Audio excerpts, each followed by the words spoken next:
Hello दोस्तों, नमस्कार दोस्तों। आज की वीडियो में मैं आपको बताने वाला हूं मदा जनन तंत्र।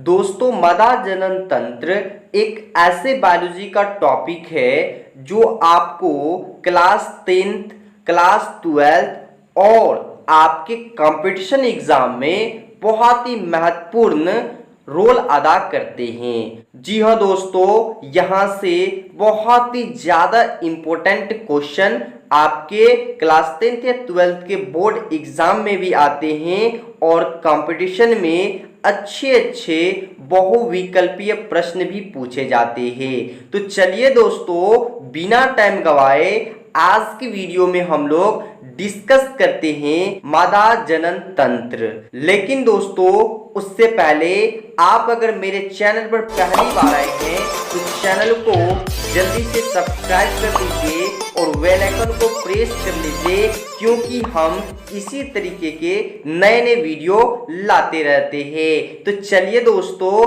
वीडियो को करते हैं स्टार्ट। तो दोस्तों, अब जानते हम लोग कि मादा जनन तंत्र क्या होते हैं। मानव में मादा जनन तंत्र नर जनन तंत्र की अपेक्षा अधिक जटिल होते हैं। जी हाँ दोस्तों, आपका जो मानव मादा जनन तंत्र होते हैं वह आपके नर जनन तंत्र से क्या होते हैं, अधिक जटिल होते हैं।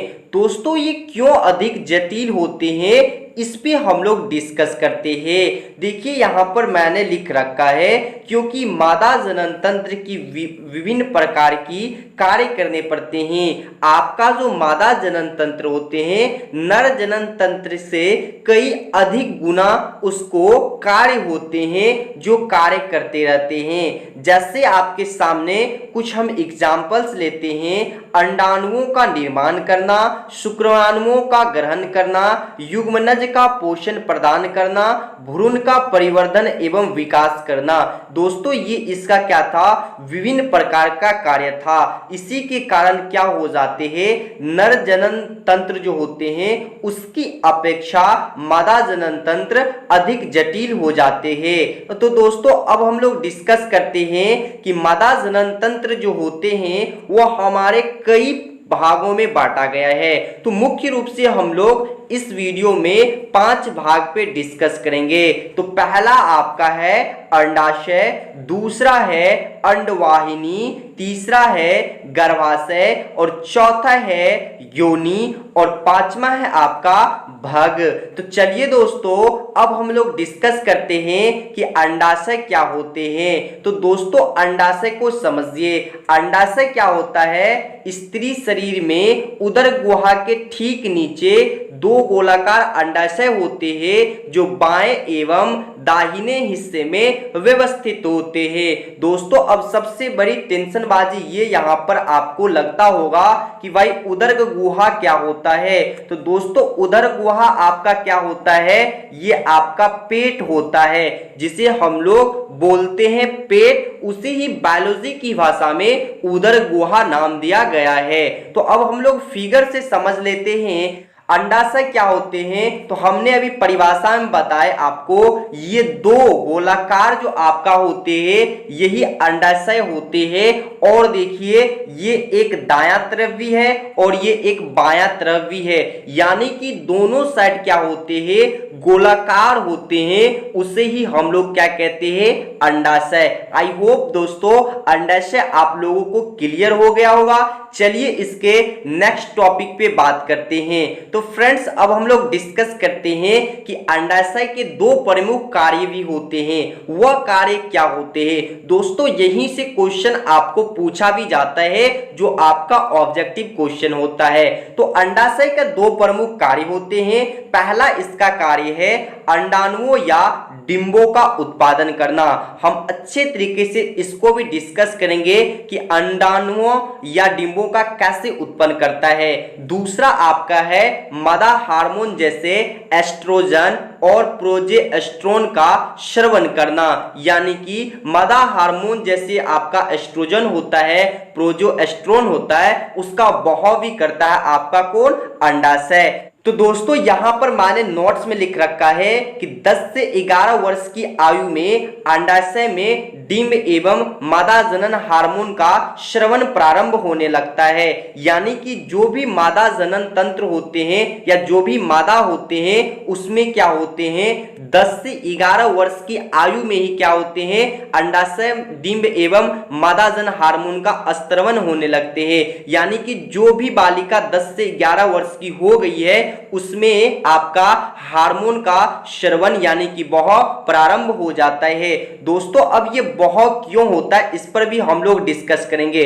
अब ये बह जब होने लगता है तो बह होने के कारण क्या होते हैं, उस मादा के आंतरिक एवं बाह्य यानी कि उस मादा के जो शरीर होते हैं उस शरीर के आंतरिक एवं बाह्य जनन अंगों का विकास प्रारंभ होने लगता है एवं द्वितीय लैंगिक लक्षण उत्पन्न होने लगते हैं। दोस्तों मैं ये आपको ये भी बताऊंगा कि द्वितीय लैंगिक लक्षण क्या होते हैं। यहाँ पर देखिए जो आपका 10 से 11 वर्ष की बालिका या मादा होते हैं उसमें क्या होते हैं, हार्मोन का स्रवण प्रारंभ होने लगते हैं जिसके कारण क्या होते हैं, उसके आंतरिक एवं बाह्य जनन अंग का विकास भी प्रारंभ होने लगता है। अब देखिए विकास प्रारंभ होने के बाद जैसे कि पहला विकास जो उसका होते हैं स्तनों का विकास एवं वृद्धि, यानी कि जो उसका स्तन होते हैं उसका साइज बड़ा होने लगते हैं। जैसे कि आप लोग अपने दैनिक जीवन में इस चीज को देखे होंगे।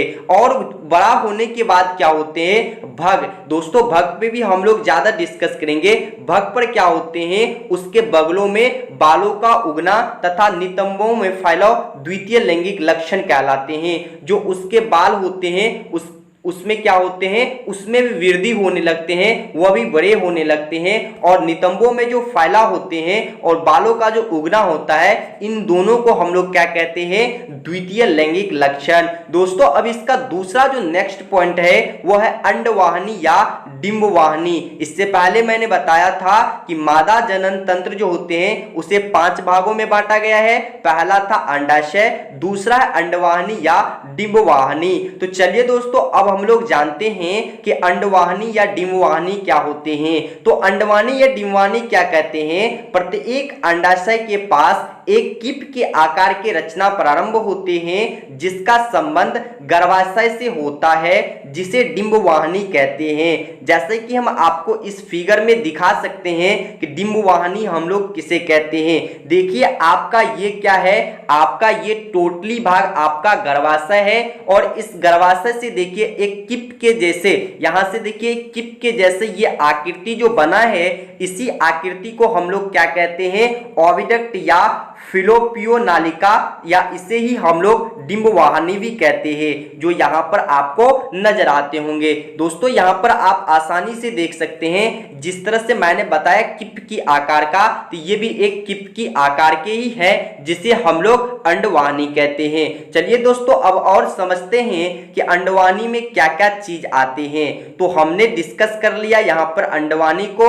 और अब देखिए क्या होते हैं, अंडाशय के निकट डिंबवाहिनी उंगलियों जैसा प्रवर्धकों की एक झालर बनती है जिसे फिरम्बी, या आप देख सकते हैं जिसे फिम्बड़ी कहते हैं। आप यहाँ पर फिगर में कुछ देख सकते हैं फिम्बड़ी क्या होता है। जैसे कि मैंने आपको बताया कि ये क्या होते हैं, आपका फिलोपियो नालिका जो होते हैं, उस नालिका में एक आपका झालरदार, यहाँ पर देख सकते हैं ये झालरदार क्या होते हैं, एक आकृति का निर्माण हो जाते हैं। इसी आकृति को हम लोग क्या कहते हैं, फिम्बड़ी। क्या कहते हैं दोस्तों, फिम्बड़ी। इसे याद कर लीजिएगा आप लोग। चलिए अब हम लोग जानते हैं कि आपका अंडवाहिनी का कितने कार्य होते हैं। दोस्तों अंडवाहिनी भी मुख्यतः 2 तरह की कार्य करते हैं। जैसे कि पहला है अंडवाणुओं को गर्भाशय तक पहुंचाना। जो आपका अंडाणु बनते हैं उसे क्या करते हैं, आपका डिंबवाहिनी आपका गर्भाशय तक पहुंचा देते हैं। उसके बाद दूसरा है निषेचन में सहायक स्थान उपलब्ध करवाना।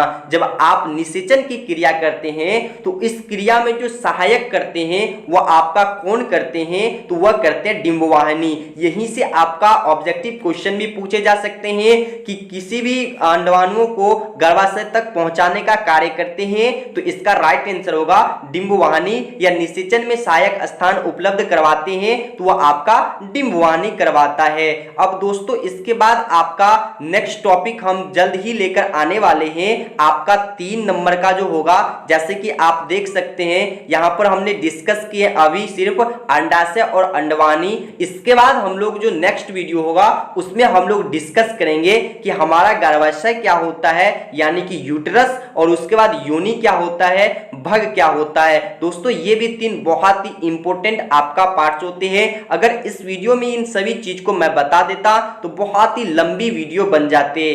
तो दोस्तों अगर आपको ये वीडियो अच्छा लगा होगा तो प्लीज एक लाइक कर दीजिएगा, अगर अच्छा नहीं लगा होगा तो आप एक डिसलाइक भी कर दीजिएगा, और अगर बहुत अच्छा लगा होगा तो आप एक कमेंट कर दीजिएगा, और अपने दोस्तों में इस वीडियो को शेयर करना नहीं भूलिएगा। और इसका पीडीएफ भी आपको वीडियो के डिस्क्रिप्शन में मिल जाएगा। तो चलिए दोस्तों मिलते हैं नेक्स्ट वीडियो में, तब तक के लिए जय हिंद, जय भारत, वंदे मातरम।